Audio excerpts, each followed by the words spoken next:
We're going to do a winding test on the compressor. We're about to go into that, and he's going to show us how to check the windings on the compressor. So the first thing he did is he removed the compartment.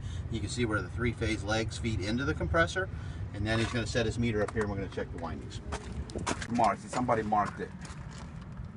Somebody, they replaced it, they marked it. On you want to be careful so you don't cross these, because what happens if you cross these? Run backwards. Yeah, it'll run backwards. And this is a scroll compressor. You don't want it to run backwards. If it was a reciprocating compressor, you don't care. It'll run either way. There's no way for it to run backwards. But on a scroll compressor, you don't want it running backwards.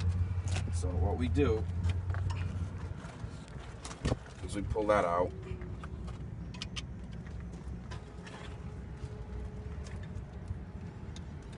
You always want to pull this out because you can get back feed from on your electrical, and it'll seem like you're getting continuity there. Okay, so just put them like that. Now you take your, don't do it on the screw. You see that little tab that folds in?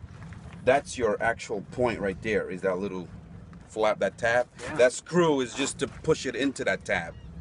Okay, so you wanna put your meter right on the flat part of that. You see that contact point there? Yeah. That's where you want to put your meter in, because you can get a. So the first thing we're going to do is test for open winding. The ground? Nope. That's okay. You want to go each leg. You should get a beeping sound on each terminal. Great. Now keep that meter there. Yeah, you want to make sure you do every one. Right. Good. So you know the winding in this compressor is good. Okay. Now we're going to test. All right, so what we're going to do now is we're going to go ahead and test the ground and make sure that none of these circuits are grounded. We want to make sure that when we touch each one of these points, we have 0 readings. And you kind of see on my hand here, he's getting nothing as he goes to each one of these legs. Okay, so then we know that none of the legs is grounded. Talk me through what you're doing as you're doing it here. What are you doing?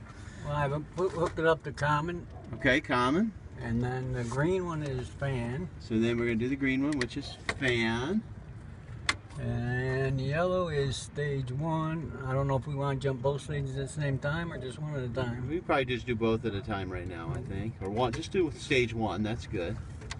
All right, so we've got our jumpers on.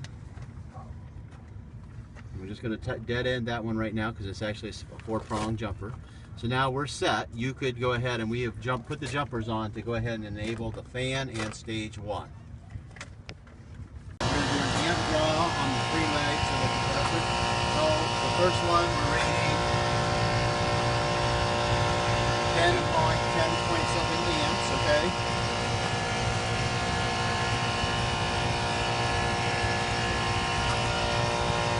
Second one we're seeing 12.1 amps. We've got a pretty significant difference.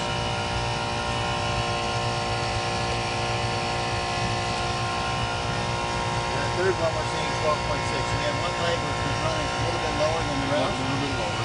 Now with the operating maximum amp on this compressor, I don't know if we can kind of see it here, is 15.6. Yep. So one of the things we don't want to be in above 15.6. If we have a meter reading that will show us above 15.6, we may know that we have a low signal or bad. The other thing we would want to know is, obviously we got one leg that's too low. And when you look at that 12 number, that seems about right. Yep. That 10 number was a little low. If you had a compressor that was reading significantly low, and I had this compressor loaded, it was hot out, then you might know that you have a low charge. That could be one indicator because there's not enough refrigerant in there for it to create enough pressure to make the compressor work. So that's part of what amping out the compressor can tell you, as well as if you have a fault, okay, where the unit may be going back.